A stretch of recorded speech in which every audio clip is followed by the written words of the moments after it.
لا إله إلا الله محمد رسول الله صلى الله عليه الصلاة والسلام। আজকের তাফসীর মাহফিলের প্রধান অতিথি, প্রধান বক্তা, বিশেষ অতিথি, সামনে উপবিষ্ট হযরত উলামায়ে কেরাম, আমার বন্ধুয়ার ছাত্র ভাইয়েরা, পর্দার আড়ালে অবস্থানরত মা ও বোনেরা, আসসালামু আলাইকুম ওয়া রাহমাতুল্লাহি ওয়া বারাকাতুহু।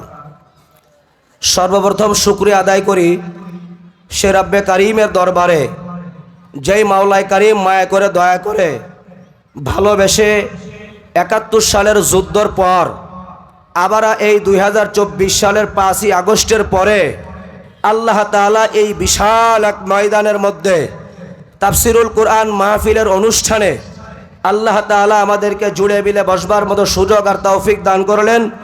এই জন্য সকলের শুকরিয়া আদায় করি, জোরে সোরে বলি আলহামদুলিল্লাহ। লোক কম হোক বেশি হোক এটা আমাদের দেখার প্রয়োজন নয়, একটা বিষয় প্রয়োজন, সেটা হলো ইমানদারের ইমানি শক্তি। ইমানদারের ইমানি শক্তি ২০২৪ সালের আগে যেমনটা ছিল, এই ৫ই আগস্টের পরে যদি সেরকম মন মানসিকতা থাকে তাহলে এই বাংলাদেশে কোনোদিন ইসলামী হুকুমত কায়েম করা সম্ভব না। কথা বলেন ঠিক কিনা? এই জন্য শুকরিয়া আদায় হবে এই মাঠে বসে রব্বে কারীমের দরবার পর্যন্ত আমাদের অন্তরস্থল থেকে শুকরিয়া আদায় করতে চাই। এমন শুকরিয়া যে আল্লাহ তাআলা আমাদেরকে ২৪ সালের ৫ই আগস্টে ফিরআউন বলেন, নমরুদ বলেন, হামান বলেন, আবু জাহেল বলেন, সবগুলোকে উপেক্ষা করে যেই জালিম সরকার পতন হয়েছে, এই জালিম সরকার পতন হওয়ার পরে স্বাধীনতার খুশিতে, স্বাধীনতার আনন্দ উদযাপন করার জন্য এই সিরাত মাহফিলের ময়দানে বসে রব্বে কারীমের দরবার শুকরিয়া আদায় করতে চাই। আমরা সবাই বলি আলহামদুলিল্লাহ। আপনারা মনে হয় বেজার হয়েছেন, কথা বলেন। সময় কয় মিনিট জানেন? ১৫ মিনিট থেকে ৫ মিনিট বাড়লো, ২০ মিনিট সময়। আসলে এরকম ময়দান এখন কথা বলতে গেলে সর্বনিম্ন ১ ঘন্টার আগে কোনো কিছুই বলা সম্ভব না। একটা আয়াত তেলাওয়াত করেছি আপনাদের সামনে, এই একটা আয়াত শুধু তাফসীর মাহফিল নাম দিলে চলবে না, তাফসীর করার দরকার। তাফসীর করতে গেলে শানে নজুল বলা লাগে, ওই অনুযায়ী আয়াত বলা লাগে, ওই অনুযায়ী হাদিস বলা লাগে, ওই অনুযায়ী ফিকহ মাসালা বলা লাগে, জায়েজ নাজায়েজ সম্পর্কে বলা লাগে, বাপ দাদার কিস্তা আর নিজের দলের কিস্তা বলে, অমুকের কিস্তা তমুকের কিস্তা বলে তাফসীর মাহফিল চলে না। কথা বলেন ঠিক কিনা? তাফসীর মাহফিলের একটা ধারাবাহিকতা থাকে। যাই হোক, সময় যেহেতু ২০ মিনিট, আমি আপনাদের সামনে ছোট্ট একটা আয়াত তেলাওয়াত করেছি, সূরা কাহাফের একটা আয়াত। আল্লাহ তাআলা নবীকে বলতেছেন, ওয়াসবির নাফসাকা মা'আল্লাযীনা ইয়াদউনা রাব্বাহুম বিল গাদাতি ওয়াল আশিয়্যি ইউরিদুনা ওয়াজহা। এই আয়াতের শানে নজুল হলো, নবী আলাইহিস সালাতু ওয়াস সালাম কুরাইশ বংশের মানুষ ছিলেন। ওনার বংশের কিছু মানুষ এসে বলতেছে, ইয়া নবী আল্লাহ, ইয়া রাসূলুল্লাহ, ইয়া হাবিব আল্লাহ, আপনি একা একই বসবেন, আপনার কাছে বিলালের মতো মানুষ, আপনার কাছে খুবাইবের মতো, খাব্বাবের মতো মানুষ, আপনার পাশে ইবনে মাসউদের মতো মানুষ, যাদের চুলগুলো এলোমেলো থাকে, জামাগুলো একটু ময়লাযুক্ত থাকে, যাদের কোনো ট্যাগভাট নাই, যাদের কোনো ডিজাইন নাই, এমন মানুষ আপনার কাছে থাকলে আপনার কাছে আমরা আসতে পারি না। এই মানুষগুলোর পরিচয় কি? এই মানুষগুলোর পরিচয় হলো, আল্লাহ রাসূল সাল্লাল্লাহু আলাইহি সাল্লাতু ওয়াস সালামকে বলেন, ওয়াসবির নাফসাকা ইজলিস ইয়া মুহাম্মদ মা'আল্লাযীনা ইয়াযকুরুনা রাব্বাহুম।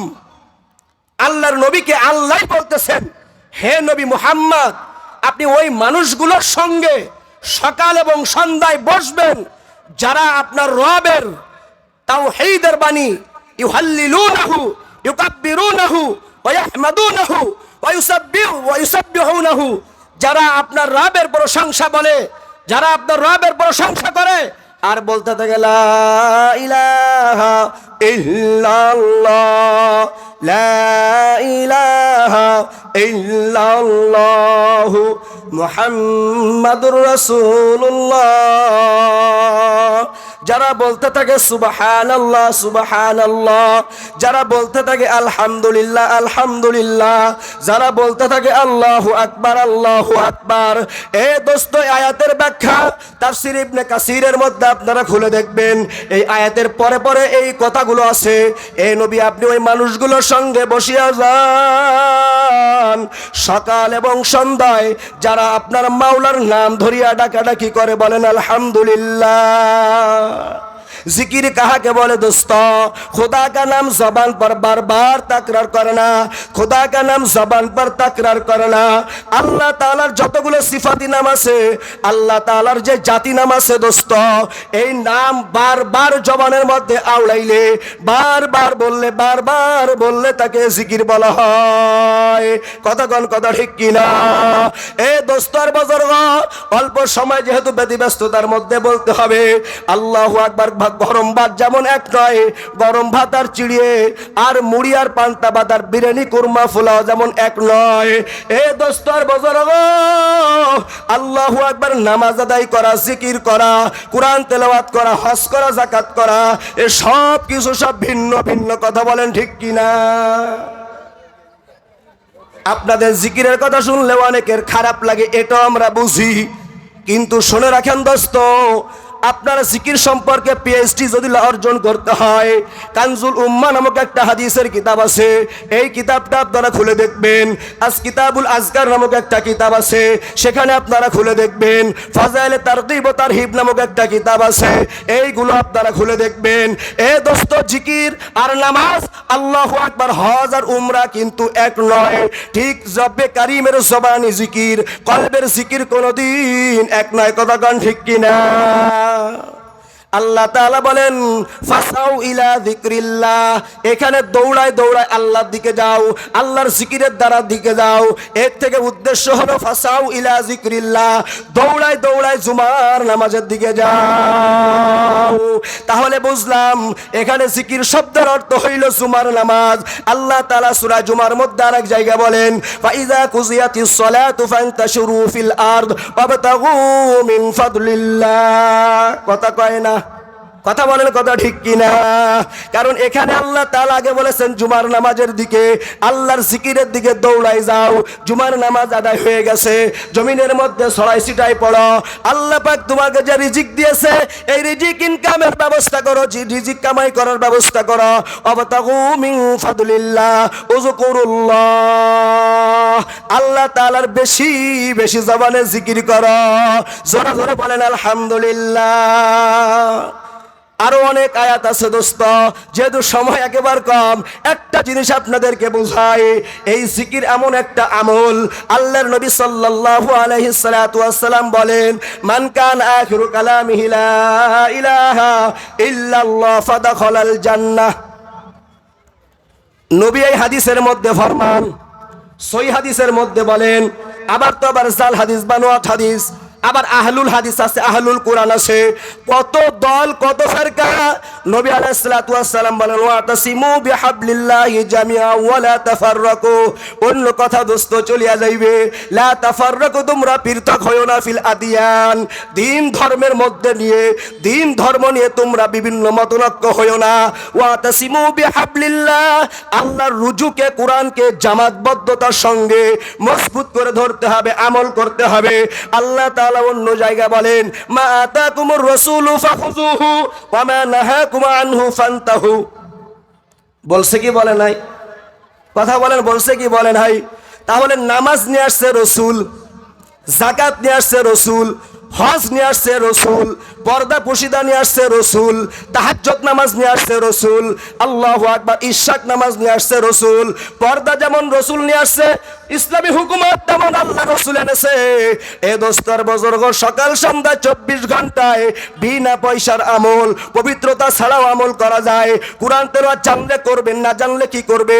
আমল নামায় কিছু আমল চাই কি চাই না? এই জন্য দোস্ত জবানের জিকির এমন একটা আমল, এমন একটা জিকির, মান আহাব্বা শাইআন আকসারা যিকরাহু। এই কথাটা কানজুল উম্মার মধ্যে আজকে দেখেছি দোস্ত। যেই ব্যক্তি যাকে মোহাব্বত করে তার আলোচনা কম করে না বেশি করে? কথা বলেন না, কম করে না বেশি করে? এ দোস্তর বুজুর্গ, আল্লাহকে যদি মোহাব্বত করতে হয়, আল্লাহকে যদি মোহাব্বত করতে হয়, যুদ্ধের ময়দানে গেলেও আল্লাহ জিকির করার কথা বলেছে। তাহলে রসুল নামাজ এনেছে, রসুল পর্দা এনেছে, রসুল মেসওয়াক এনেছে, রসুল ঢেলা কুলুফ এনেছে, রসুল দুধ টাপ টুপি এনেছে, রসুল দাড়ি এনেছে, রসুল ইসলামের সব কিছু এনেছে। এই সব কিছুর মধ্যে মাওলা পাকের জিকির রসুল আনছে না অন্য কেউ আনছে? কথা কয় না। আমার তো মনে হয় আপনারা জিকিরকে পছন্দ করেন না। আল্লাহ রসুলকে 4 মিশন দিয়ে পাঠাইছে। 1 নম্বর হইল দাওয়াত ইলাল্লাহ, 1 নম্বর হইল দাওয়াত, 2 নম্বর হইল তালিমের জন্য এনেছে, 3 নম্বর হইল তাজকিয়ার জন্য এনেছে, 4 নম্বর হইল জিহাদ ফি সাবিলিল্লাহ। এখন আপনি জিহাদ ফি সাবিলিল্লাহ 4 নম্বরটাকে যদি 1 নম্বর আনতে যান, কশিন কালেও সফলতা পাওয়া যাবে না। কথা কয় না। কাফের মুশরিক দাওয়াত দিবেন ইসলামের জন্য, মুশরিকদের দাওয়াত দেবেন ইসলামের জন্য, বেনামাজিকে দাওয়াত দেবেন নামাজের জন্য, বেপর্দা মানুষকে দাওয়াত দেবেন পর্দা করার জন্য। ইসলামের মধ্যে আনবেন, আল্লাহর দিকে আনবেন, রসুলের দিকে আনবেন। দাওয়াত দিলেন, ভালো কাজ করেছেন। দাওয়াত দিয়ে আল্লাহ রসুলের দিকে এনেছেন, কোরআনের দিকে এনেছেন। এখন সেই ব্যক্তির আমল করার প্রয়োজন আছে কি আছে না? কথা কন না, আমল করার প্রয়োজন আছে কি আছে না? দাওয়াত দিয়ে যখন নাকি আপনার খাতায় ভর্তি করছেন, ইসলামের মধ্যে আইছে, ইসলামের মধ্যে যখন ঢুকে গেছে, উদখুলু ফিস সিলমি কাফা, যখন ইসলামের মধ্যে ঢুকে গেল, ইসলামের মধ্যে যখন প্রবেশ করলো, আই জামিয়া পরিপূর্ণ হুকুম আহকাম মানা শুরু করে দাও। ঠিক কি না বলেন? যখন দাওয়াত দিয়েছেন, এখন তার তালিমের প্রয়োজন আছে। এখন থেকে নামাজ পড়তে হবে কেমনে, পর্দা করতে হবে কেমনে, পবিত্রতা অর্জন করা লাগবে কেমনে, এইগুলো শিখাইবেন। এখন ইসলামের মধ্যে ঢুকছে কিসের জন্য? শুধু কি ক্ষমতা পাওয়ার জন্য? ক্ষমতা পাওয়ার জন্য? নাকি ইসলামের মধ্যে ঢুকলো আমার মাওলাকে পাওয়ার জন্য? ইসলামের মধ্যে ঢুকলো নবীর জন্য, নাকি আখিরাতের জন্য, নাকি দুনিয়ার জন্য? ইসলাম গ্রহণ করলো, এই ইসলাম গ্রহণ করলো কি পেটের জন্য, নাকি আখিরাতে বাঁচার জন্য, জাহান্নামের আগুন থেকে বাঁচার জন্য? এই বান্দাকে যখন নাকি ইসলামের মধ্যে ঢুকলো, তালিম দিলেন, দাওয়াত দিয়ে ঢুকাইলেন, তালিম দিলেন। এখন এই 2 কাজ যেন একনিষ্ঠ, ইন্না সালাতি ওয়া নুসুকি ওয়া মাহইয়ায়া ওয়া মামাতি লিল্লাহি রাব্বিল আলামিন। সব কিছু আমার মাওলার জন্য করতে হবে। রাজনীতি করব মাওলার জন্য, ক্ষমতা অর্জন করব কার জন্য? কথা কয় না। ক্ষমতা বসবেন কার জন্য? ক্ষমতা করবেন কার জন্য? ক্ষমতা করবেন আল্লাহর জন্য। এই ক্ষমতার জন্য, ক্ষমতা যদি আপনার মানব রচিত সংবিধান অনুযায়ী হয়ে যায়, এই মানব রচিত আব্রাহাম লিঙ্কনের গণতন্ত্র যদি বাস্তবায়ন করার জন্য চেষ্টা করো, আমলিগের ভাইদেরকে বলবো, বিএনপির ভাইদেরকে বলবো, আটরশির ভাইদেরকে বলবো, সব ভাইদেরকে বলবো, ভাই আসেন, ইদখুলু ফিস সিলমি কাফা, ইসলামের মধ্যে আসেন, আল্লাহকে মানেন, জান্নাতে যান, জাহান্নাম থেকে বাঁচেন, আল্লাহর নবীর মুহাব্বত অর্জন করেন, পর্দা পুশিদা করেন, জিকরুল্লাহ। জিকির হইল 2 প্রকার, কলবের জিকির, জবানি জিকির। এই জবানি জিকির আমার মাওলা বেশি পছন্দ করেন। জোরে জোরে বলেন আলহামদুলিল্লাহ। লা ইলাহা ইল্লাল্লাহ, লা ইলাহা ইল্লাল্লাহ, লা ইলাহা ইল্লাল্লাহ, মুহাম্মাদুর রাসূলুল্লাহ সাল্লাল্লাহু আলাইহি সাল্লাতু ওয়াস সালাম। এই জন্য দোস্ত 1 নম্বর দাওয়াত দিয়ে যখন ইসলামের মধ্যে ঢুকাই